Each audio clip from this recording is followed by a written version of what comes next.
नमस्कार, मैं ईशा नेगी आप सभी का स्वागत करती हूं हमारे चैनल आवर पॉलिटिशियंस में। आज हम बात करने वाले हैं पूर्व राजनयिक और विदेश सचिव सुब्रमण्यम जयशंकर की, जिन्हें 2019 में केंद्रीय विदेश मंत्री के रूप में नरेंद्र मोदी के मंत्रिमंडल में शामिल किया गया। भारतीय राजनीतिक क्षेत्र में आने से पहले उन्होंने संयुक्त राज्य अमेरिका, चीन और चेक गणराज्य में राजदूत के रूप में भी कार्य किया है। इस प्रख्यात पोर्टफोलियो के अलावा वह सिंगापुर के उच्चायुक्त के रूप में भी कार्यरत थे। जयशंकर ने भारत अमेरिका असैन्य परमाणु समझौते पर बातचीत करने में भी महत्वपूर्ण भूमिका निभाई है। तो चलिए जानते हैं एस सुब्रमण्यम के राजनीतिक सफर को।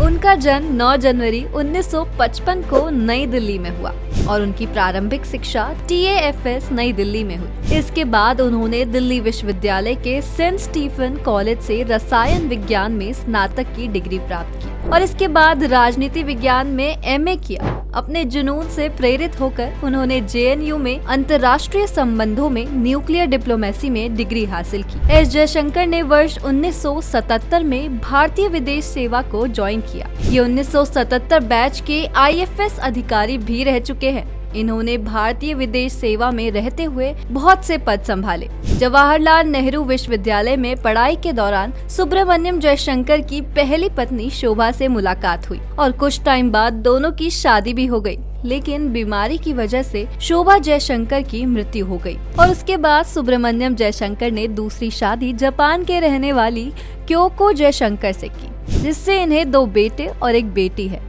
इन्हें कविताएं, कहानियां लिखने का भी शौक रहा है। डॉक्टर सुब्रमण्यम CDS पद क्रिएशन की सिफारिश करने वाले समिति के अध्यक्ष थे। इन्होंने कारगिल युद्ध के बाद ही सेना के तीनों अंगों के बीच कोऑर्डिनेशन की जरूरत भाप ली थी। बेशक तीनों सेनाओं के प्रमुख अपनी जिम्मेदारियां बखूबी निभाते हैं, लेकिन आर्म फोर्सेस के बीच आवश्यक तालमेल के लिए CDS जैसा पद ये क्रिएट करना चाहते थे। हालांकि तब उनकी सिफारिश दरकिनार कर दी गई, लेकिन 2019 में बीजेपी जब बहुमत के साथ सत्ता में आई और नरेंद्र मोदी जब दोबारा प्रधानमंत्री बने, तब सरकार ने CDS पद की जरूरत समझी और दिसंबर 2019 में मोदी सरकार ने सिफारिश को गंभीरता से लिया और पूर्व सेना प्रमुख जनरल बिपिन रावत को देश का पहला CDS नियुक्त किया गया। एस जयशंकर के पिता डॉक्टर के सुब्रमण्यम IAS अधिकारी थे। साल 1979 में जब देश में जनता पार्टी की सरकार थी, तो वो सबसे कम उम्र के सचिव बने थे। रणनीतिक मामलों पर उनकी अच्छी पकड़ थी। पूर्व PM मनमोहन सिंह और उपराष्ट्रपति रहे हामिद अंसारी भी उनकी तारीफ कर चुके हैं। 31 मई 2019 से ये भारतीय जनता पार्टी के वरिष्ठ कार्यकर्ता भी माने जाते हैं। एस सुब्रमण्यम ने जनवरी 2015 से जनवरी 2018 तक विदेश सचिव के रूप में योगदान दिया है। उन्हें भारत के चौथे सर्वोच्च नागरिक सम्मान पद्मश्री से भी सम्मानित किया गया है और 30 मई 2019 को उन्होंने मोदी सरकार के दूसरे कार्यकाल में कैबिनेट मंत्री का पद संभाला। वो कैबिनेट मंत्री के रूप में कार्यभार संभालने से पहले विदेश मंत्रालय का नेतृत्व करने वाले पहले पूर्व विदेश सचिव बने।